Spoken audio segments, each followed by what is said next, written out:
আরামবাগে তৃণমূল কংগ্রেসের পার্টি অফিসের মধ্যে উদ্ধার হলো বোমা। পার্টি অফিসের দরজা খুলতেই দেখা গেল বোমা। এই পার্টি অফিসের কাছেই ভোট গণনা হয়েছিল। ভোটের ফল যদি অন্যরকম হতো তাহলে এই বোমা অশান্তির কাজে ব্যবহার করা হতো। তৃণমূল কার্যালয়ে বোমা উদ্ধারের ঘটনা নিয়ে বিজেপির এমনই প্রতিক্রিয়া।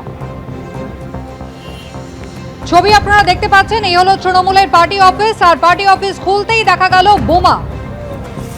এই পার্টি অফিসের কাছেই ছিল ভোট গণনা কেন্দ্র। ভোটের ফল যদি অন্য কিছু হতো তাহলে এই বোমা ব্যবহার করা হতো। বিজেপি এমনটাই আশঙ্কা প্রকাশ করেছে। কাটমানি সিন্ডিকেট বন্ধে পদক্ষেপের বার্তা যেমন দিয়েছেন মুখ্যমন্ত্রী শুভেন্দু অধিকারী, আগের সরকারের উদ্দেশ্যে তিনি বলেছেন বিগত দিনে তৃণমূল সরকার যে পরিবারতন্ত্র দলতন্ত্র কায়েম করেছিল সেখান থেকে বেরিয়ে আসাই হচ্ছে আমাদের লক্ষ্য।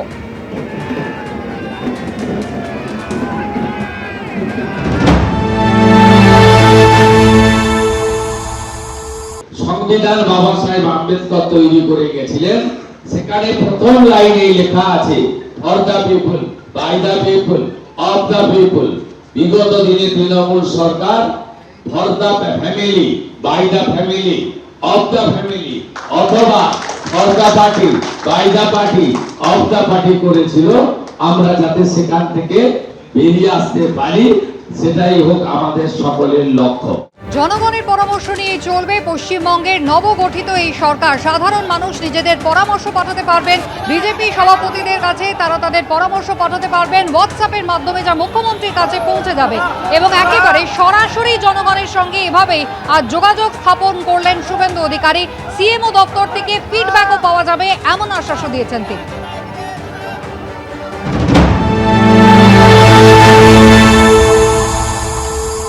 জনগণের অংশগ্রহণ, সাজেশন নিন। বিজেপির এবারে যে সংকল্পপত্র, তাতে একেবারে ব্যবসায়ী সমিতি থেকে, ক্লাব প্রতিষ্ঠান থেকে, ধর্মীয় সংগঠন থেকে, শিক্ষক অধ্যাপক বুদ্ধিজীবী থেকে, বেকার যুবক যুবতী থেকে, আমাদের বয়স্ক মা বোন মা দিদি থেকে সবার সাজেশন নিয়ে আমরা কিন্তু এবারে সংকল্পপত্র করেছি। আপনারা সুপরামর্শ এবং একটু সময় নবগঠিত বিজেপি সরকারকে দেবেন, এই প্রার্থনা করব। এবং আমাদের পার্টি যারা কার্যকর্তা আছেন, তারা মাননীয় জেলা সভাপতির দলে আছেন, হোয়াটসঅ্যাপে যে কোনো মুখ্যমন্ত্রীর উদ্দেশ্যে সাজেশন পরামর্শ আপনারা তাদেরকে ফরওয়ার্ড করবেন, নিচে নাম্বারটা লিখে দেবেন, তারা আমাকে পাঠিয়ে দেবেন।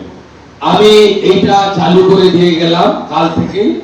আপনারা যে কোনো সাজেশন অরুণ মন্ডল অথবা হিলের প্রেসিডেন্ট অথবা আমাদের জলপাইগুড়ির প্রেসিডেন্টকে পাঠাবেন, নিচে ডেজিগনেশন এবং ফোন নাম্বারটা দিয়ে দেবেন। আমার কাছে পৌঁছে তো যাবেই, আমার অফিস থেকে আপনি ফিডব্যাকও পান। আগামীকালই ফলতায় পুনর্নির্বাচন রয়েছে, কিন্তু ফলতায় ভোটে নেই জাহাঙ্গীর। তাহলে রক্ষা কবচের কি প্রয়োজন? জাহাঙ্গীর খানের রক্ষা কবচ প্রত্যাহারের আবেদন রাজ্যের বিচারপতি সৌগত ভট্টাচার্যের বেঞ্চে দৃষ্টি আকর্ষণ করা হয়। কি জানালো এই বিষয়ে কলকাতা হাইকোর্ট, জানবো প্রতিনিধি সৌভিক মজুমদার এই মুহূর্তে টেলিফোনে রয়েছেন আমাদের সঙ্গে। সৌভিক, ঠিক কি নির্দেশ দিল আদালত? দেখো, কলকাতা হাইকোর্টের তরফ থেকে আপাততভাবে আজকে রাজ্য সরকারের তরফে যে আবেদন করা হয়েছিল সেখানে কোনো হস্তক্ষেপ করা হয়নি, কিন্তু রাজ্য সরকারের তরফ থেকে যে বক্তব্য রাখা হয়েছিল সেখানে তারা স্পষ্টত বলছেন যে এই গোটা ঘটনায় গতকালই ফলতার তৃণমূল কংগ্রেসের প্রার্থী জাহাঙ্গীর খান তিনি কিন্তু জানিয়েছেন যে তিনি এই নির্বাচন থেকে সরে দাঁড়াচ্ছেন।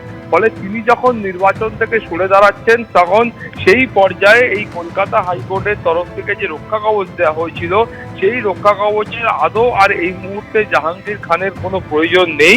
সেই কারণে তার রক্ষা কবচ কলকাতা হাইকোর্ট প্রত্যাহার করুক, এই মর্মে তারা আবেদন জানিয়েছিলেন। কিন্তু কলকাতা হাইকোর্টের তরফ থেকে জানানো হয়েছে যে 26 তারিখ পর্যন্ত এই রক্ষা কবচের মেয়াদ রয়েছে এবং 26 তারিখ এই মামলার পরবর্তী শুনানি হবে। ফলে কলকাতা হাইকোর্ট এই মুহূর্তে তার গতকালের যে নির্দেশ ছিল সেই নির্দেশের ওপর কোনো রকম ভাবে তার মডিফিকেশন করছেন না। কিন্তু তার পাশাপাশি তোমার মনে থাকবে যে গতকালই জাহাঙ্গীর খানকে কিন্তু এই রক্ষা কবচ দেওয়া হয়েছিল, ফলে যার ভিত্তিতে সরকারের তরফ থেকে আজকে কলকাতা হাইকোর্টে এই আবেদন। অমৃতা, ধন্যবাদ সৌভিক।